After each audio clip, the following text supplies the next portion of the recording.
ایک مرتبہ اللہ کے نبی صلی اللہ علیہ وآلہ وسلم نے فرمایا، ابلیس یعنی شیطان اپنے تخت کو پانی پر سجاتا ہے، پھر اپنے لشکر کو دنیا میں فساد کرنے کے لیے بھیج دیتا ہے۔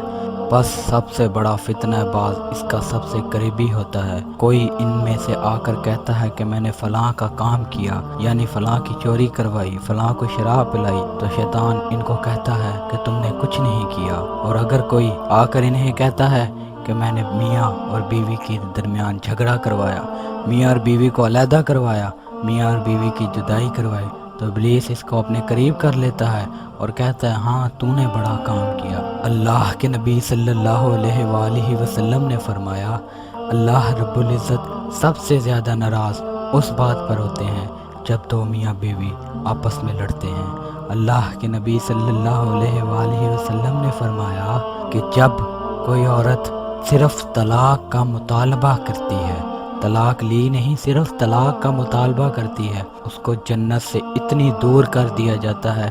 جہاں پر جنت کی خوشبو بھی نہیں آتی۔ اور روایات میں آتا ہے 70,000 سال کی مسافت پر